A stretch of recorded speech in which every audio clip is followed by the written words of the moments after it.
How's it going, folks? Thursday night, 8 p.m. It's your Big Gold Belt Wrestling podcast, and we are back with the guys tonight to talk all kinds of stuff, including we got SummerSlam weekend going down in Detroit. We have ESPN dropping a very interesting list of their alleged best 30 wrestlers under the age of 30. So I want to take a look at that and see what's going on there. And there's this show in Wembley happening in less than a month. And we really don't know a lot about it. So what's up with that? We're going to talk about all that and who knows what else, folks. Stick with your Big Gold Belt Wrestling podcast for the next hour, and we'll be with you in a second.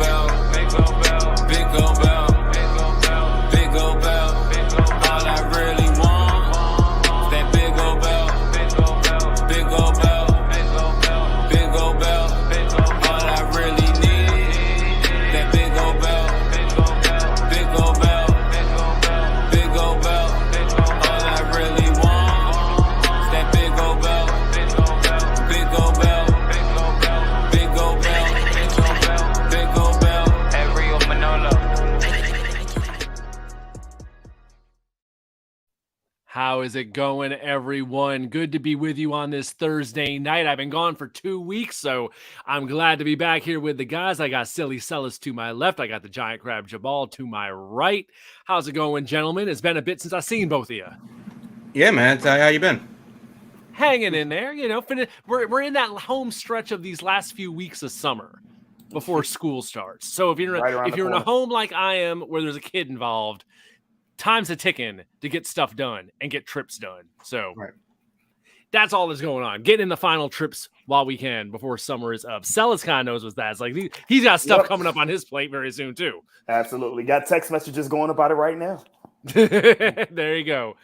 Busy as we are in August and heading into the final, I guess, weeks of summer with a lot of big events happening in wrestling. And we're going to talk about that tonight because we got a big weekend this weekend. We got a big event at the end of the month. That's kind of a question mark that we're going to get to at the end of the show and a whole bunch of other stuff. So we're glad to hear with us, folks. Your Big Gold Belt Wrestling podcast every Thursday night, 8 p.m., streaming on all kinds of platforms. So glad to have you here with us. And we're going to kick things off with the show of the weekend. It's going down in Detroit, SummerSlam this weekend in Detroit. And I said the running Ford Field where they did WrestleMania 23. So, as has become kind of the norm for these big four shows, it's, big venue. We're not doing 2 nights or nothing, but they're not shying away from there should be a pretty good sized crowd in Detroit for SummerSlam with, of course, a main event of Roman Reigns putting everything on the line, all the gold, including the tribal chiefdom apparently is also on the line against Jey Uso. So we have a main event that's been brewing since, I guess, the beginning of the summer, since the Civil War started. But an interesting card. And as always, we don't like to run down every match on a show because that just, everyone does that. We like to focus in on what's got our attention at SummerSlam. So to kick things off, Celis, I'll go to you. SummerSlam weekend, big show, a lot of ways, Royal Rumble or SummerSlam, a lot of people consider the second big show on the WWE calendar. What's standing out at you this weekend in Detroit? And you know what? I'm going to surprise you with this one a little bit. It's one match I want to see that's dominating my interest. And I want one winner to dominate my interest where I want to see him go over. And I want to see Finn Balor take out Seth Rollins. I really think this is a low-key, very good storyline that you're doing with the Judgment Day, that I think it's time that you put that belt on Finn to build up that tension of what's going on with the Judgment Day. Because really, the Judgment Day has kind of been dominating 2 shows right now. I really think they could dominate 3, but you can't dominate SmackDown right now because, of course, the Bloodline has to be the best probably story in wrestling history for WWE. But right now, when you talk about what's going on in Raw, what's going on NXT, and how Judgment Day is intertwining between those 2 shows and how they're teasing what those champions are or what they can be. And then you got the cash in with Damian Priest as an element within the own tension. I really want to see if Finn Balor can take it up because low key, Finn Balor's promo games, his in-ring work, and what he's doing within Judgment Day is probably some of the best that I've seen since, he's been in the Indies. So I really got to give it to what Finn Balor is doing. I really want to see him go over here.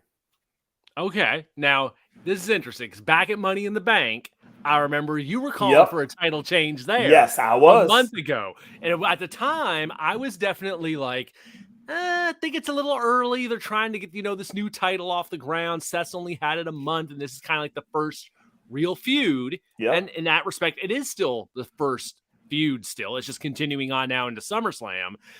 But I think I'm coming around to your thinking now. Because at the time, I was like, I don't know. But now a month later, I'm like, Finn has really stepped his game up. Yep. It seems. And it's been a while since he's had this kind of momentum.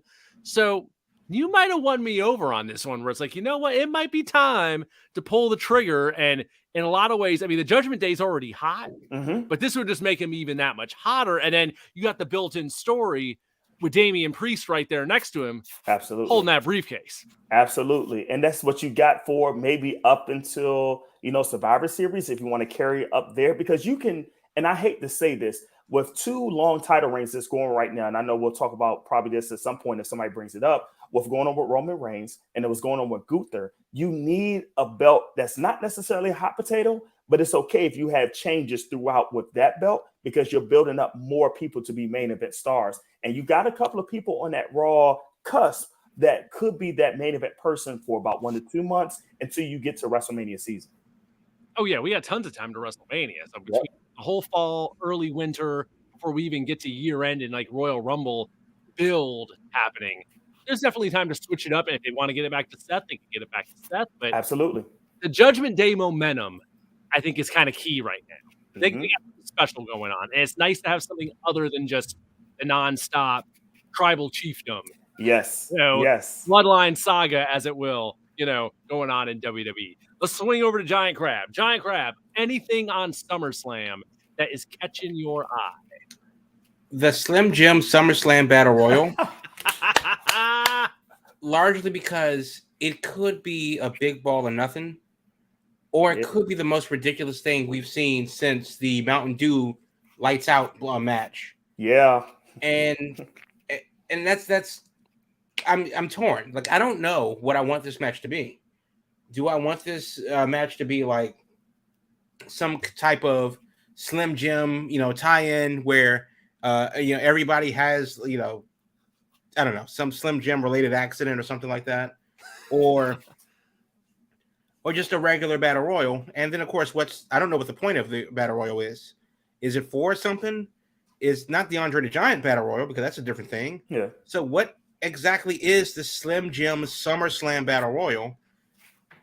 It just make sense, and I hope that it's something hideously ridiculous. But aside from that, because it's probably going to be a big ball of nothing, the one actual match that I think is really interesting is Ricochet versus Logan Paul. Yes. Because this match will play to both of their strengths. Ricochet being the better wrestler, being the veteran in this match, and Logan Paul being, a really athletic guy that can jump, halfway across the ring. We've already seen them, set up their spot, but can they do that over the course of 10 minutes? That's going to be a different thing. And obviously Logan Paul has so much more to prove than Ricochet, because he's the one that's going to have to go and not necessarily carry the match, but hold his own against a guy that is, leaps and bounds a better wrestler than him. We all know on paper that Ricochet is going to, can work circles around Logan Paul. That's not the question. Question is, can he Logan Paul, actually hold up his end of the bargain? And I say that based on the fact that he really hasn't worked a traditional match. It's been spot, big spot, rest, big spot, rest, gutsy win. He's always done more than what we expect him to. And because we don't expect him to work a match, we don't really know what we're going to get. But now that we're here, and and Ricochet is definitely more than capable, it'd be interesting to see how the maturation of Logan Paul as a wrestler, and that sounds ridiculous to think of, but here we are. Yeah, that match, to me, I would think, knowing those two and everything they've been doing with all their high spots, it's almost like, in my mind, I'm picturing they're going to be trying to create gifts for the whole night in that match. It's going to be a match based around the craziest spots we can come up with, so we can get gifs of it and have it all over the interwebs. That's my speculation, is like they're sitting around this week, probably just looking at videos, sending each other stuff. And it's like, can we do this? Can we do this? What's something we could do that hasn't been done before that we can try and pull off, which Lord knows they tried to pull off at Money in the Bank when they tried to do their little both land on the top rope and then do like a Spanish fly off it through those tables. And they couldn't sync up the part with the both landing on the top rope at the same time from a ladder, which Lord knows that would take a high degree of difficulty to nail that at the exact same time. So I can only imagine the stuff that those two might try. And in that respect, it's like, then the question becomes, will they pull it off? And also, there's also the question, how much are they going to crash and burn? Just, trying to do ridiculous stuff that just blow people's minds. So, but that's also like, Rick, so the question is like, why give it all away? Because if they go through and they burn all of their bridges, or maybe Logan burns more of his, and completely empties his bag of tricks, and Ricochet, meets him, halfway, then what? Because now that we've seen you do the thing, I don't want either of them to become Kofi Kingston and wrestle in Royal Rumble. Kofi Kingston is so much more than that spot, but that's all that you talk about when he comes out in the Royal Rumble, and that's good point. So it will be interesting to see where that line is, where they go between. Yes, it should be nothing but GIFs and nothing but TikTok. This is going to be the TikTok match, because it's just nothing going to be nothing but clips for the match on TikTok. But after that, then what? So maybe, possibly, it's just a pretty subdued, well-worked match that ends with a big spot, like it's supposed to. Something to build towards, instead of just spoon feeding you with tablespoons of sugar.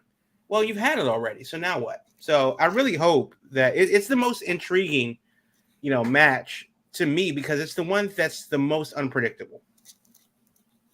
Okay, yeah, no, I agree with all that, and maybe that'll be the hell. Lord knows the WWE formula of the time is to be like, all right, you're going to have your match, you're going to have a lot of drama and all this, but just one or two big things that are the standout spots that they can replay a ton of and put all the focus on that, as opposed to a half dozen big things that they'd have to divide up attention for. So maybe it'll be that. I just keep looking at it as like this, that he's getting to work with Ricochet. So I'm sure they're looking at it as like, there's tons of matches I could have in WWE, but this is a guy who is very similar to me, and there's opportunities here to do something that I would not be able to do with a Roman Reigns, that I would not be able to do with a guy like Edge or something, or a guy like Seth Rollins. He did it a lot with at WrestleMania, but Ricochet is kind of another step up as far as like that kind of agility and just freakish athleticism. So yeah, there's gonna have to be at least one. It's just a matter of how much further they're going to take it than that. Now, another thing with that match, if you're interested in that match, the word I'm hearing is it's probably going to open the show. I was going to think that too. Yep. Yeah, because his brother's boxing that night. And so the word I was hearing is that Logan's going to immediately be getting on a plane and flying out of Detroit to try to make it to the fight. I'm assuming they're fighting in Vegas. I don't know if they're fighting somewhere else. Ooh, that's a tight fight. But I think they would go. I thought it was going to go first fight or not, for his brother. Yeah, the word I was hearing is that's going to open the show. But no, you never know. So anyway, just something to keep in mind. If you're really excited about that match, be ready on the Peacock at 8 p.m. on Saturday night. So, all right, neither one of you picked the match I was going to pick, so I'm glad. And I'm not going with the main event. Lord knows, I'm sure plenty of people are excited about the main event. I mean, there's a lot going on there, all the drama. There's a match that snuck up in the last 2 weeks on me. Ronda Rousey and Shayna Baszler. Out of nowhere, just based on the video packages they put together in the last 2 weeks, and especially this week on Raw, they have sold me on that match with doing such a different presentation where like they're delving into the entire history of those two with training together in MMA and all their background and how Shayna, introduced Ronda to wrestling and then brought her in. And then, of course, Ronda just immediately getting shot to the top while Shayna's had to, grind it out all these years on the indies and all this and, feeling unappreciated. And they've done a tremendous job of bringing in like realism into that match that, they were never addressing before this. So it's only just happened like in the last week or two. But those damn video packages alone, I don't know who put those together that they played on Raw, but the 2-part Shayna Baszler, Ronda Rousey package they showed this week on Raw. If you have not seen it, that single-handedly sold me on that match to the point where I'm like, my God, I'm excited. For the first time in ages, I'm excited to see Ronda Rousey in a wrestling match. Because this second run, she has been flat. It just has done nothing for me. And here we're at the end of it. I don't think word is she's probably not going to be around much longer. But hell, this match I'm excited to see. It's got me excited about Shayna Baszler for the first time in a long time. And so presenting her, bringing up her legit credentials and like she's getting to promote herself as like, a killer again. So I am really excited for Ronda Rousey and Shayna Baszler. Celis, if you've seen those packages, have they caught your attention like they caught mine? They caught my attention, but here's my only kick around to that. I think this is long overdue. I think this should have happened maybe about 2 years ago when you had all of them there at the same time in NXT where they was all like, following Shayna. I'm talking about the other girls that was in that package and not just exclusively dealing with Ronda and Shayna. Because I think Shayna was the highest right when she got promoted to the main roster during that time. Because remember, Shayna was really unstoppable in NXT, regardless of who she fought. It was Bianca Belair. It was whoever you put in front of her. They could not beat Shayna Baszler. And I think this would have been very much hotter during that time if you kind of put it back during that moment where you had this feud. But once again, you just got to give it to the production team of WWE, how they edit these promos and videos to make you intrigued in a match. Because half the time, in order to sell a match, you got to sell a story. And the way they put those video packages, as you mentioned, you can sell this story where, like you, now I'm invested in this match. Now, here's the thing, though. I'm expecting, and everybody's probably expecting Shayna to go over here. But if you put Shayna over, what do you do next? Because you just can't do a video package for a SummerSlam match and then you stop it. You got to build that up to continue to see, are you going to put Shayna against what's her name? I'm going to lose my mind here. In Judgment Day, I'm losing my mind. Mommy. Oh, Rhea Ripley. Rhea Ripley. If you put her against Mommy, are you going to do that? Or where are you going to book that towards? I didn't even think of that as a possible next match, but you're right. I mean, she's on Raw, and Rhea needs some strong challengers.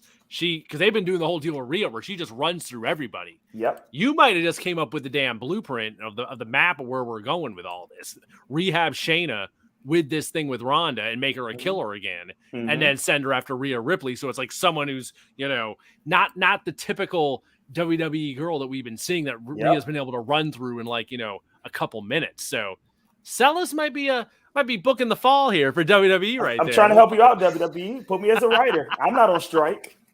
Lord knows we've had things that have been said on this show that suddenly start happening and start percolating here and there. Crab, any thoughts on that before we gonna move on to other stuff? I mean, sure, but it's not something that it doesn't feel like a big time SummerSlam match. So I don't know. I was hoping for a little bit more from them. I hear you. Yeah, they're doing MMA rules for that, so who knows what that's gonna entail, but it just means is Joe Rogan going to be there now? Are they gonna bring out I want them to bring out the Lion's Den cage from back in the day that they had Steve Blackman in, and they had it like off to the side in the corner of the building. They're like mini octagon they used to have. So of course that's why I mentioned Alan. People know they just need to have the fight pit, and I'm like, nah, the fight pit's too gimmicky with the two levels for Shayna and Ronda. It needs, like, if you're gonna do MMA rules, put them in the Lion's Den. So they got to have that in the warehouse somewhere and run that back the old Ken Shamrock, Dan Severn, and Steve Blackman days of when we first had MMA in WWE during the Attitude Era. So I don't know. Yeah. Any other thoughts on SummerSlam, or are we moving on? Do we want to say anything about the main event? Hell, let's hit this because we can't talk SummerSlam and not bring this up. Is this it? Is Jey Uso gonna do it? Is he the guy? No. Shaking your head, no. No.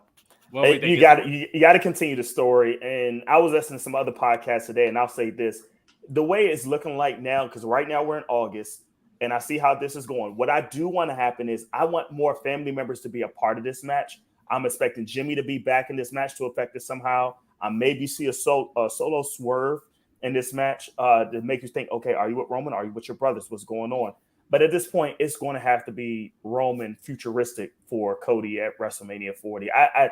The only person I can see taking off the belt of Roman, if it's not The Rock, is probably Cody Rhodes. You're sticking with Cody. I'm sticking with Cody. Thoughts on the main event, Crab? Well, why is this the main event? I'm with you on that one. I'm with you, but it's the story. I mean, okay. So let me just answer the actual question first. Let's assume that this is the main event.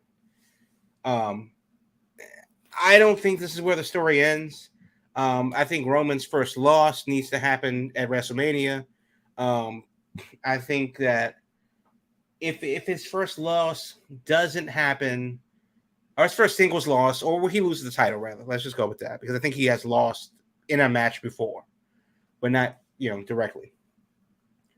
Either way, he loses the title. It can't happen anywhere other than WrestleMania. I don't know why it wouldn't happen there. And then because you also have who's going to win the Royal Rumble. That's the thing too. And I believe, and correct me if I'm wrong, is that there's another thing that they have before WrestleMania that gives somebody a shot. I think at Fastlane or something like that. Elimination Chamber, something like that. And we're back to having two titles. Mm-hmm. So right. And then of course there's the Money in the Bank briefcase holder.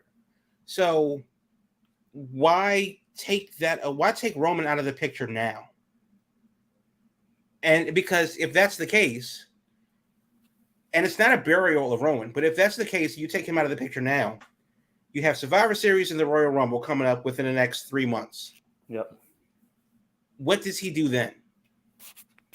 Got to continue. So I think you kind of got to keep it going.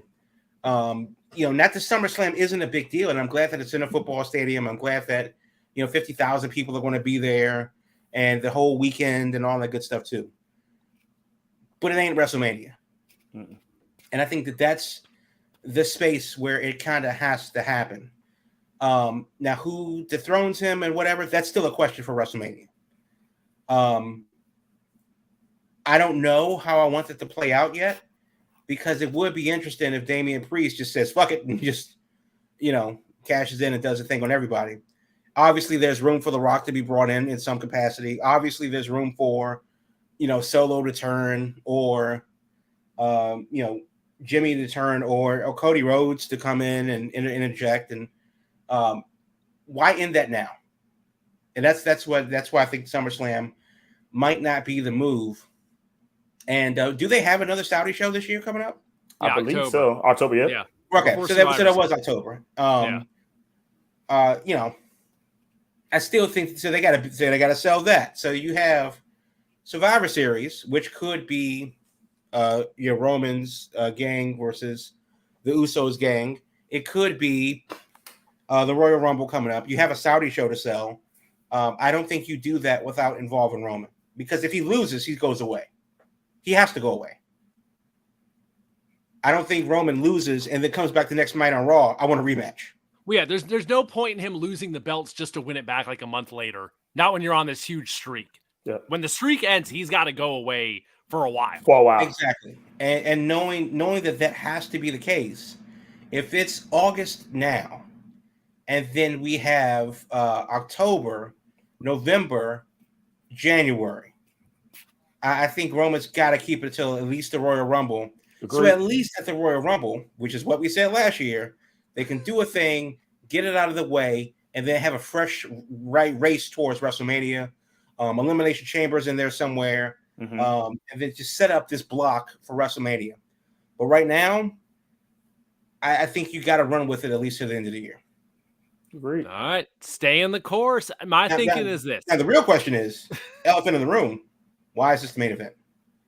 Because if it were me, and this may be blasphemous, but if it's not Rollins versus Balor for an actual title, then what are we talking about? I agree with you, Crabby. I think the only reason why they want to, and I agree with you, I don't think it should be the main event. Now that 9:30, 9:45 mid-level main event, sure. But I'm thinking the story of, is the tribal chief going to lose his reigns, is the story why it's the main event. But I agree with you. It doesn't need to be the main event for this one. Oh, wait a minute. Okay. I'm dumb. I didn't realize it was for the Universal title. It is. I thought Tribal Combat was the match. I didn't know that the match Tribal Combat was a title match. Tribal Combat seems to be just fancy talk for saying no DQ. Yes. You know, they're going to be able to do stuff, but everything is on the line. There's having the titles are on the line, and the tribal chiefdom thing around his neck that symbolizes tribal chief. They're adding as an added layer because of the family aspect. So I didn't know that. I didn't know that in actual, because I just thought it was for the rights to the house or whatever you get with the King of the Island, right? Right. I thought it was for that. I didn't. But I will still stand with that, though. To me, and once again, I understand it's the story, but the way this story coming from Money in the Bank to now, I'm not saying this has to be the top thing for this show, but I know the story will put it at the main event. But when you said that, I can kind of understand why you would think that, regardless if it was for the title or not. Right. Now the question is, of course, if you end the night with your main event, and let's say that the main event is Roman versus Jey Uso. However that match ends is irrelevant. Is there a point, no matter who wins the World Heavyweight Championship match, which one would think would precede the main event, let's say the Balor wins, and he is your new champion. No matter who wins the Universal Championship, do we have this, thought of not necessarily integrating the titles again, but if Jey Uso is actually crowned newly crowned the tribal chief, for what it's worth, and Finn Balor comes out with his newly won belt, do we set up a title versus title thing? Do we set up, how does that play in? Because that's the problem that we've been saying with the World Heavyweight Championship is it's the A title versus the B title, and they're all on the same level. So how do you justify both of them now that Roman's out of the picture? That's true. When supposedly even in storyline it was created because Roman won't come to Raw and defend the title. So we need to have a title that's available for the people that are here all the time. So right. So they unified one, and then they split it, and then they're I'm not saying they unified again, but I'm just saying that, like, how do you justify having a 1A champion and a Universal champion? Yeah.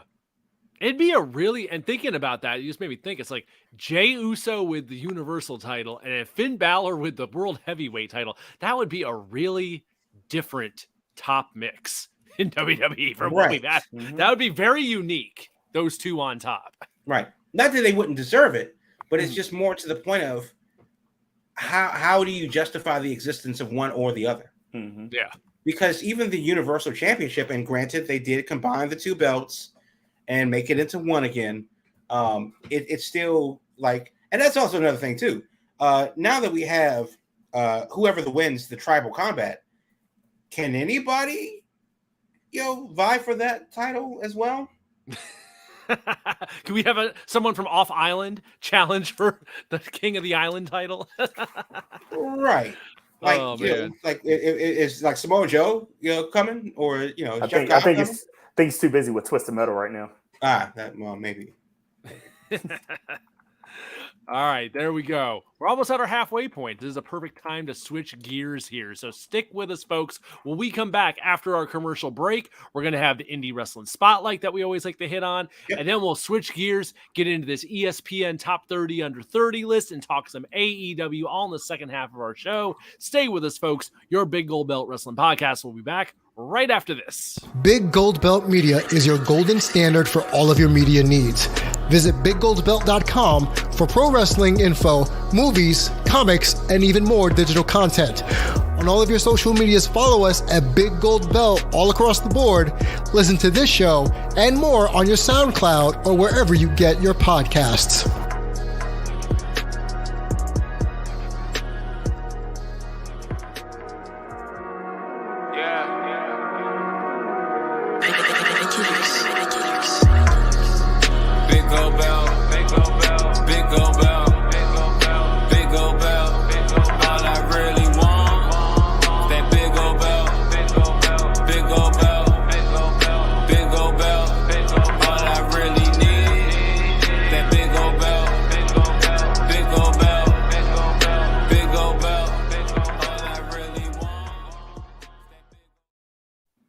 Welcome back, folks, to your Big Gold Belt Wrestling Podcast. At the halfway point of the night, we like to check out what's going on the indies. So here's the Giant Crab with your Indie Wrestling Spotlight.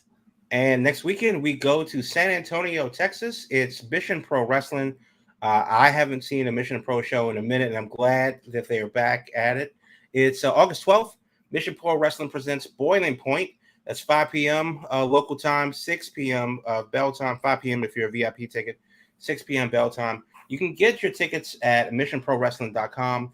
It will be streamed live on Title Match Network, titlematchnetwork.com. But they're having Boiling Point August 12th, and that's next Saturday, 6 p.m. bell time at the Salvation Army Mission Corps, 3802 Southwest Military Drive in San Antonio, Texas.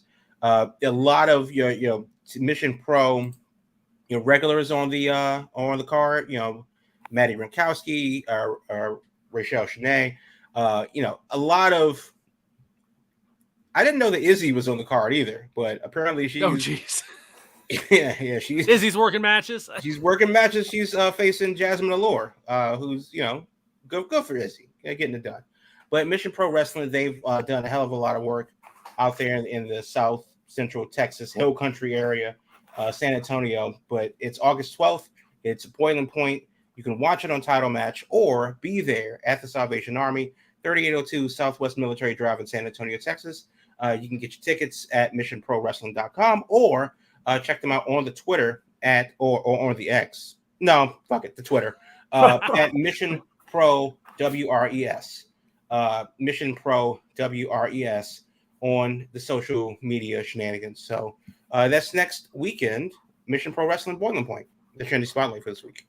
There you go. The bird lives on here. We will keep calling it Twitter. I have not updated my app on my phone. I'm going to wait and see how long before it breaks and I can't use it anymore. But the bird lives on my devices. There is no X here. So that's what I'm doing. We're going to stand tall with the bird after all these years. Mm-hmm. All right. This morning, an interesting list dropped that created a lot of discussion. Lists are always kind of what they are. Lists are always kind of odd and sure, they're always trying to create, discussion and social media interaction. But this one was kind of out of nowhere with ESPN's top 30 wrestlers under 30 is what came out. They haven't done this before. It's the first time they've done it, and they're hinting at they might be doing this more often. So I don't think we need to run down all 30, but the top 10 is pretty interesting. And I guess if there's some highlights in there elsewhere that folks want to bring up, we can get into that. But how about let's take a look at the top 10 and just kind of hit our general thoughts. So going from 10 up is what I'll do here. Number 10, we have Logan Paul. Discussed earlier. Right. Thank you. Logan Paul making the top. And this is not, we're not talking companies. We're talking across the board here. This is supposed to be across the board, all available people. So Logan Paul at number 10. Liv Morgan at number 9. Konosuke Takashita at number 8.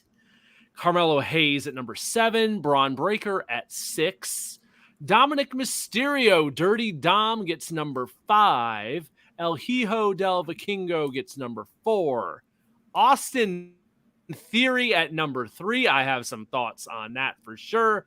And your top 2, Rhea Ripley at 2. Maxwell Jacob Friedman, NJF at number 1. If we want to get anyone else in the top 30, we can. But that's your top 10. Crab, I'm going to go to you first. Initial thoughts. Who do you want to snipe off here? Look, I mean, first of all, it's a list. And, popular lists are popular. And I'm not going to sit up here and pretend that ESPN is watching all hours of wrestling from all over the world and have searched high and low to compile this list.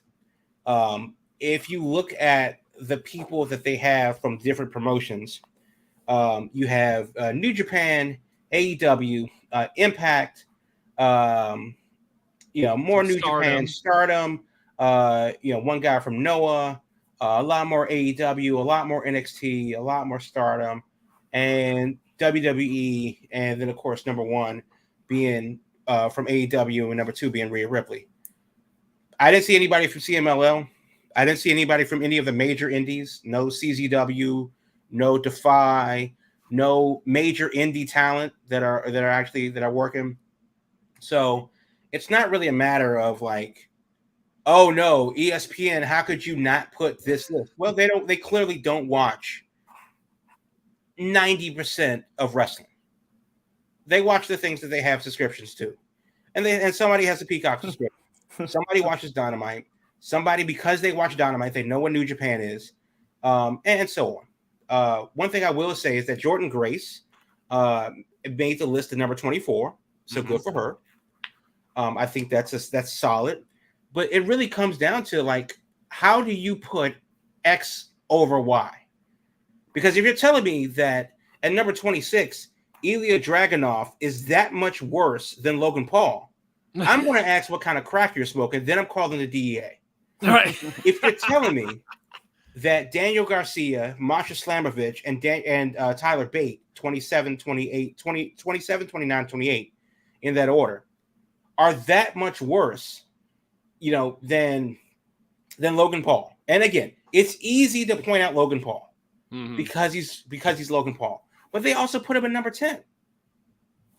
I mean, and even still, they say that Liv Morgan's better than Logan Paul. Don't get me wrong. Liv has absolutely, come a long way. She's come a very long way. Liv Morgan is not a top 10 wrestler from New Jersey. No. But she's a top 10 under 30? Out of all the wrestling, she's a top 10 under 30. I don't know how that's possible because there's so many. Liv Morgan's better than Wes Lee. She's better than Toni Storm. She's better than Bandito. She's better than Jamie Hayter. And the list goes on and on. That's the problem with the list. It's not necessarily that the list is fundamentally trash. It's just that how do you justify X over Y? And that's what the debate is. And it is what it is. I'm not going to say that like, oh my God, they did a thing and they've committed a war crime. But it is kind of like, make it make sense, ESPN. Yeah. Make it make sense indeed.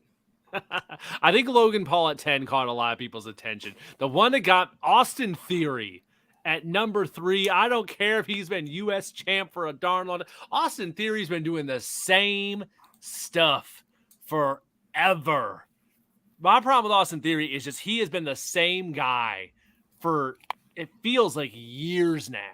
There's like no growth. There's no change. He's just dead.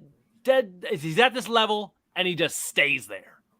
No growth, no anything from me. So I'm just like, he may be a guy that clearly they like up there, but number 3. But then again, a list is a list. So let's get in here.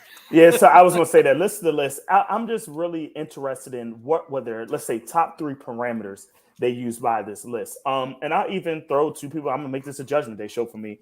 Dominic Mysterio at number 5 is a little bit surprising to me. Yes, he's been surging lately, but his in-ring work still needs a little bit more development. So would you put that up there? But I know he gets huge reactions. So are you using that more on the reaction standpoint of what Twitter or just the atmosphere of him being in arenas? Or are you going about wrestling ability? Honestly, if I had it my choice, I would put Rhea Ripley as number 1 for me. I think Rhea Ripley has shown from where she started to where she is now, she is legitimately one of the best wrestlers that we have out here, man, woman, or indifferent. I think she is one of the best. You can't argue with MJF because of what he is and being a world champion, but I still wouldn't put him as number 1 though. Rhea Ripley for me is that person I feel should be number 1. Rhea definitely. Let me say this. Real quick. Let me read from the list because we were talking about Criterion. Yeah. And this is what they say. Below is our list of the 30 best pro wrestlers under the age of 30. The rankings were based on merit rather than future potential, which is far more subjective. The criteria included drawing power, popularity, skills. I don't know what skills means, but skills. To pay the bills, I would presume. But a position on the roster, accomplishments, including championships, tournament victories. About a dozen different promotions are represented in some way over multiple countries. So let's just get it out of the way right now.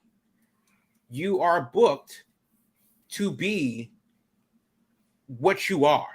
Right. I mean, there's a lot of talent, and we can spend the rest of the show going over talent that are so criminally underrated, but because they don't have a TV-ready gimmick, their ceiling is made of lead instead of glass. Yeah. There are a lot of guys that should be on TV right now. There are a lot of people that, as a fan of AEW, that I go, Jesus H, why haven't you signed this person or that person? Why did it take so long to sign Willow Nightingale, for example? She's so good. But they didn't. Hell, she ain't even on the list. Nope. Which is baffling, but fine. So I can't say that, like, it's a popularity contest. Yep. If you put Friedman at number 1, okay, cool. AEW champion, blah, blah, blah. But he's Tony Khan's golden boy. So what makes him the guy? Because if that's the case, Austin Theory should be number 3 or whatever he was, because he was Vince McMahon's guy. They're both very similar in that respect, that they are push guys that are very protected, that their respective, top, owners of the companies see a big future in. So there's a lot of parallels there between MJF and Austin Theory. Yeah. Right. So if you have a person that is put in the position to succeed, and they do, then does that make them better than a person that had to go out and physically build a name for themselves? And when you have the blessing of the locker room or corporate or the booker, then you goddamn right you better do it. Now, granted, yes, Dominic at number 5 is no, but I'll admit his gains. I'll admit what he's doing, but that's also kind of a thing. Where does the weight come in? Yep. Because if you have a person that is absolutely murdering it in Impact, but Impact is seen by more sheep than people, does that make them lesser because they're a big fish in a small pond? Is Dominic Mysterio better? Braun Breaker number 6 is also baffling. Yeah. But I mean, is Dom Mysterio that much better than Dragon Lee? Is he that much better than Deonna Purrazzo, Dragunov, Wheeler Yuta, people at the bottom of the list? Yeah. What makes him that much better? And well, because of his reaction to the crowd. Well, they put him in a position to succeed. Yep. So it's not a meritocracy. The popular kids are at the top of the list. So let's understand this, for what it is. Unfortunately, ESPN took the most popular companies, looked at the most popular guys, and said, "Yeah, we like them." Well, no shit. And that's why I don't get into the list, because if it were based on like the work, how long you've been doing it, this list would be very different. So let me ask you this though. If we know what the list is, and if you go on ESPN, you can read the list yourself. Give me 2 people that you think that should be on the list that didn't make it. Definitely Willow Nightingale. Mm-hmm. All the growth she's had in the last 2 years. Organically. Exactly. Fighting a true uphill battle to get Absolutely. to where she got, because we've been talking about her for ages now, and just her organic likability and how she just lights up a room, whether it's on the indies or on TV. It's like that was always the thing with her, is would it translate to TV? And it absolutely does. So absolutely Willow. Celis, you got an idea for a number 2? I've been thinking. I'm not sure. It's hard. This is hard. Let me just say for clarification that Willow Nightingale is 29, so she makes the cut. So she makes the cut. Then she absolutely would make the cut. I'm just trying to think. I like that Jordan Grace made it on there. I think that's good. And Deanna both. But it's not like Jordan Grace wasn't a major figure in Impact. Right. Yeah. So it's not, and there's so many companies that they didn't name also. So for me, I'll give you Miyu Watanabe, who is Tokyo Joshi Pro Wrestling out there in Japan. She's international princess champion, tag team champion. She's won a tag team tournament last year. She's only 23. Got the credentials. Yeah, so she's absolutely been killing it ever since she got on there. A better known name who's kind of currently doing like an extended tour of the U.S. is Miyu Yamashita. She's been absolutely killing it. She's 28, but she's been killing it in Tokyo Joshi Pro, 3-time Princess of Prince of Champion, tag champion with Maki Ito. Just definitely a namesake in Tokyo Joshi Pro. One of the best they got out there. And I'll give you one more bonus pick, Jordan Oliver, who's absolutely been killing it for a very long time. Doing a lot of good work for GCW. Another one of those really young guys that have just come in and immediately made a big splash, like Nick Wayne. Right. Jordan Oliver is in that conversation as well. It's just, like when you look for those guys, you really got to look out for guys like them. I got one for you. I don't know if he was on the list now. Maybe Jet Knight, and that's just a personal fan favorite for me, Kevin Knight. He's not on there. He's not on the list. No, and I think he's very underrated. Where if people understood, like you said, it's about chances, right? If you get in good situations where people can promote and book you the right way, then you'll do that. I think he hasn't had that chance yet, and I think now he's coming on in New Japan, and to see what happens. He's under 30. Future, yeah, he's under 30.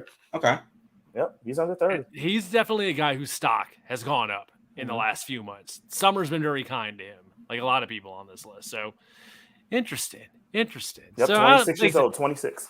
Like you said, it's a list. These lists are always weird like that because they have their criteria, but they don't give you any idea of like, are they weighting some stuff more than other stuff? And it's like, it's also vague. But I guess it's how you create discussion. Well, they said you had to have skills, so there you go. Yeah. Right, skill. The wide category of skills. Yeah, skills. Yes. Oh boy, there you go. Well, they said they're going to keep this going, so we'll see how they what ESPN does with this. They seem to be expanding their wrestling coverage, so they're doing more wrestling coverage than hockey. So yeah. So we will see. We will see where ESPN goes with their lists and their 30 under 30 who to watch and all that kind of stuff. So, all right, let's switch gears to the last topic of the night that we wanted to get into, and we'll see if we have any extra time left for anything else. But we are now less than a month away. We are down to maybe 24 or so days because it's the end of the month when it happens. There's this big show happening in Wembley that has a ton of tickets sold that we just found out the main event for last night. And other than that, we don't really know much of anything about it. It's going to happen on pay-per-view. We know that now. It's not going to be on a TV or streaming or anything else that we possibly speculated. But AEW is about to have one of the biggest shows in wrestling in a very long time, and possibly in some respects, one that might break a ton of records. They're already kind of talking about it as the biggest show in wrestling ever. So, but the lack of info about what exactly is going on with All In is very strange to me. So, less than a month out, the state of All In is the topic. We know the main event now, MJF and Adam Cole, which I'm just kind of like, doesn't do much for me. They've been building to it, but it is what it is. But other than that, that's all we know about this show. So, I guess first question, what should this show be? They've moved all these tickets. So in some ways, I'm kind of like, well, they don't need to sell tickets. They already sold them. So I guess they're still got to sell pay-per-views. Now it's a pay-per-view. So there should be some incentive to put together matches that people want to see. But let's go to Crab first. What do you think this show should be? What should All In be with this mammoth crowd they're going to have at Wembley? I think in general, you have... I was kind of concerned that I really think that it should be a 2-night All In. A night one, and just because they're a week apart doesn't mean that they're different nights. But night one should flow into night two. Okay. And I think that to make it a special week, because you have All In on Sunday, Right. I want to say, and then that means you have Collision the night before live on Saturday, Right. possibly. I don't know if that means Collision's going to be in the UK as well, or if they're going to tape Collision, earlier and just air it, or what that looks like. But presumably, you have Rampage taped on Friday, Collision live on Saturday, possibly. Mm-hmm. The pay-per-view live on pay-per-view Sunday. Right. And then you have 3 days off, Wednesday, Friday, and then, of course, next Collision live, and then the next pay-per-view, which is Labor Day weekend. Right. So now I think that's a lot of stuff when you lay it out like that. Yeah, so that's a good week to flow into each other. And I think, personally, if I were booking it, I would book it as a multiple night, week-long show where I think it would be a good possibility to set up a tournament of some sort. Khan loves tournaments. You can have, a match that starts on one show, ends on another show. There's a lot of different things to play, because now, instead of booking, these shows individually, you are booking them as a 1 week long event, kind of like the 24 hours of Le Mans.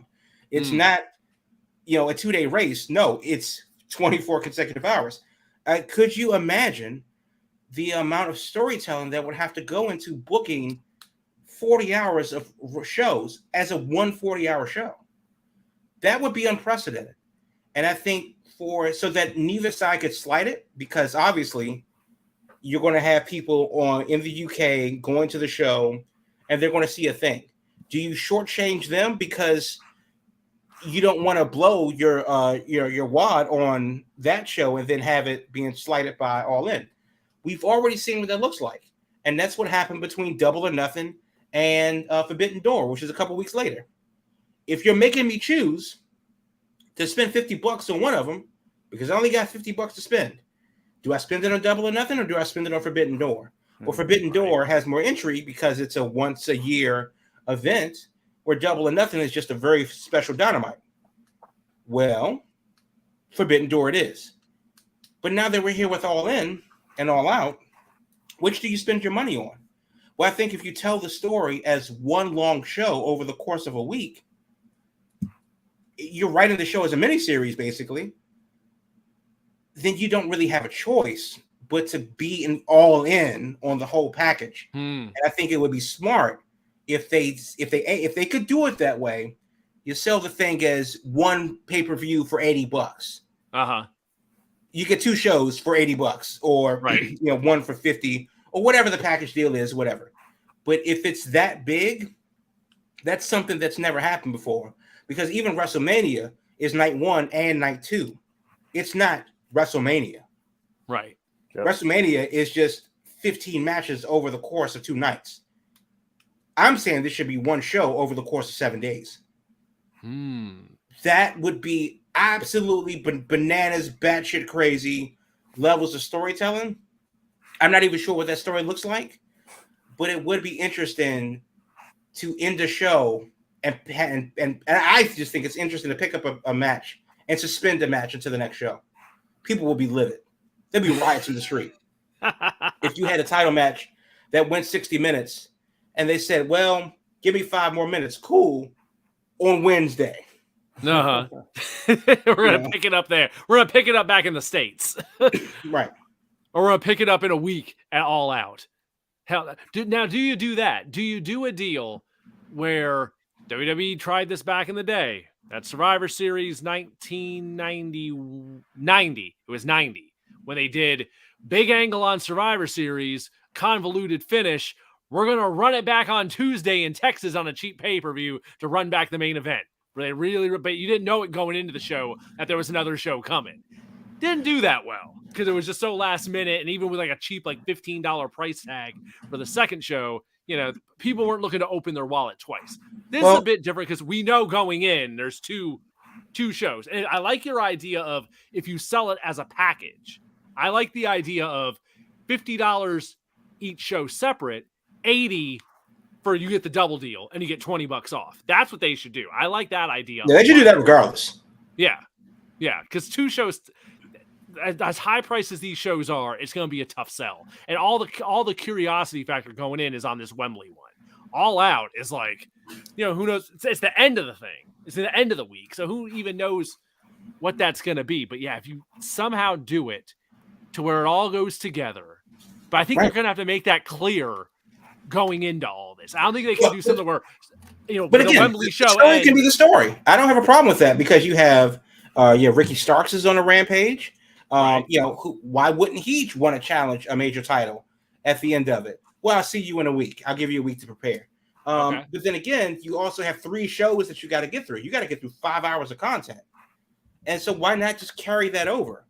That's why I think that if they could, do it that way, there's a lot more content for women, to get that going. God, they better have some women's matches. They better. I mean, they're going to have, but that's the thing. They're going to have some women's matches, but they better have more than 2. Yeah, there's no excuse on time with this many hours to fill. You literally have 50 hours to get this thing going from start to finish. This isn't a 9:30 spot on a Wednesday. This is part of the thing that you've been telling, if you've been paying attention for the past 35 hours before we get to this moment right now, and then it goes into the future. This could be the mini series mega event of the year if they sell it as a week-long event that you have to watch in all of the parts. I'm just saying, if they Star Wars this damn thing, or Lord of the Rings this damn thing, and take the story and give us the story over the course of a week, I don't know how well it's going to work, but goddamn, it'd be fun to try. All right, Celis, thoughts. That's a hell out of the box idea we got here. Very much so. Very much so. And I'm going to keep this quick and simple. I think AEW is resting on their laurels that we are bringing wrestlers that UK has always wanted to see, but never got a chance to see. And they're just using that as a big wrestling event that they want to use. I love the idea of your part series. If you put that 40 hours a week, 40-hour show within a couple of days or several days for that, I just don't think they're going to do it. They're just saying, hey, look who we got here. You haven't seen them in a while, or you've never seen them at all here live in the UK. We're just going to put on a great wrestling match, and the MGF versus Adam Cole is what we're going to sell it on. I think they're going to keep it simple. Hayden's Outside Adventures says, yo. So, hey, yo, Hayden's Outside Adventures. Hey, thanks for tuning in tonight as we get into the final minutes of this week's show. But, yeah, I like the idea, kind of. I do. I love it. To do something totally different with this idea of you got 2 big pay-per-views kind of bookending the week. Mm-hmm. The one at the beginning that's just going to be this huge, stadium show, unlike anything we've seen in ages. And then kind of the mystery of what the Chicago show will be at the other end. And Lord knows, they kind of got the whole thing now, but they got the 2 title situation going on. So How's that going to play into things? Are we kind of going to do you think maybe they do some deal where now we know MJF's on the first show defending the title? You think they do a deal where CM Punk only defends his title on the Chicago show? They kind of split the titles up, 1 title on each show, maybe? That's a good point. Not sure, but that's a good point. All right. I don't know. I guess we'll see. We're weeks away now. The big deal is getting me is like, we're this close to this all, coming. We're a month out. We just don't know a lot. So I'm ready. I want to get excited, but I need something to get excited about. So, all right. We'll see. Wembley show coming. We'll be talking about a lot this month. Crab wants to talk about a very spicy tweet that's caused a lot of drama this week. And a very interesting interview that I read that sheds a lot of light on the backstage situation in AEW. So, Crab, get in here talking about Lufisto and her experience. So, about 45 minutes ago, and I'm going to make this quick, but about 45 minutes ago, Lufisto, who is one of my favorite wrestlers, period, but she's longtime indie stalwart, another one that should be on TV, but that's a different conversation for a different day. But she says, had a 1-hour phone call with a current AEW talent. The women who actually addressed the problems I did today were the ones sent home by Tony Khan. There was a meeting to shoot on Thorns and Roses that Khan attended. Before leaving, he reminded them that their segments were the lowest. When some girls arranged a meeting to talk about Baker's crew, one of them ran to Britt to let her know the girls wanted to address the problems where the weren't punished. Things didn't get better. They got worse. Legitimate wrestlers believe that Tony doesn't give a damn about women's wrestling and feel that they're going back to the Divas era. Ask me who the fuck I am. Tell me I'm irrelevant. Tell me that I'm doing this for attention. Call me a liar. Tell me to kill myself. But if you keep on closing your eyes, supporting human beings with shitty behavior, with the messages of support, especially this phone call that I received from AEW employees, this nobody did the right thing. And the right thing that she is saying is when she made a statement a while ago, maybe a week or so ago, talking about how she's not working for, AEW. She's kind of got blown off. A lot of backstage politicking, a lot of, nepotism and things that we've heard, things that we've definitely heard about backstage politics in wrestling in general.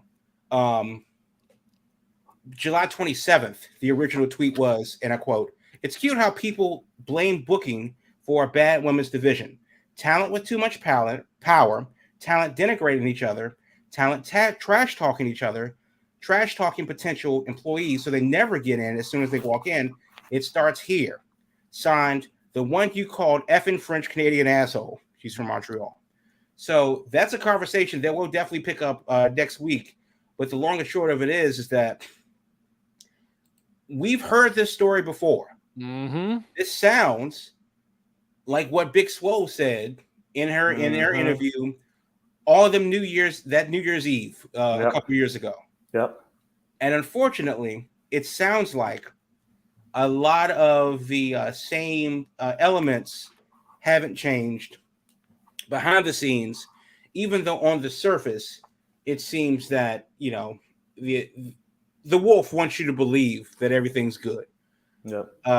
It'll be interesting to see how this story develops. Watch this space for more details, but we'll definitely have a deeper dive into the conversation about women's wrestling in both WWE, because there's been some rumblings over there too, and in AEW, in spite of the fact that they crowned a new women's champion in Hikaru Shida.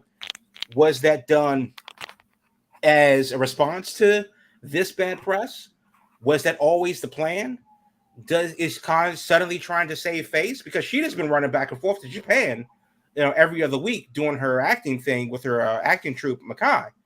So now she's women's champion. Is she taking the women's belt to Japan? Working shows over there. So it is an interesting development that I just came across a little while ago. So we'll gather more information and report back to you next week. But I just wanted to throw that in there before we got out of here. Heck yeah, that is breaking just in the last hour. So interesting day for Lufisto between the interview she did today concerning all this, and now that I think Big Swole probably tonight is got a smile on her face, because what stuff is still bubbling. And it's been over a year now. It's been, I don't know. We've heard these stories before, so we shall see. Thursday night, 8 p.m., folks. Next week, we will follow up on this and women's wrestling, I guess, around the world, because Lord knows, like you said, there's stuff happening in WWE too with the state of the women's matches on SummerSlam. So we'll have that to talk about. We'll have AEW to talk about and where things stand there. Next Thursday night, 8 p.m., your Big Gold Belt Wrestling podcast streaming right here. Twitch, YouTube, social media platforms all over the place. Friday morning, you can get the show in podcast form on all your favorite podcast platforms. And don't forget to check us out on all the social medias at Big Gold Belt, Twitter, Instagram, Threads, maybe the Blue Sky. I don't know if we're on the Blue Sky yet. I want to get on the Blue Sky. So if you have a Blue Sky invite, send it my way. I would like to check that out. But we're on all the social medias at Big Gold Belt, and of course the website at biggoldbelt.com. Thanks for hanging out with us tonight, folks. We'll see you next week. And until then, watch some wrestling. Lots of stuff going on this weekend between SummerSlam and we're on the road to Wembley. We'll see you then.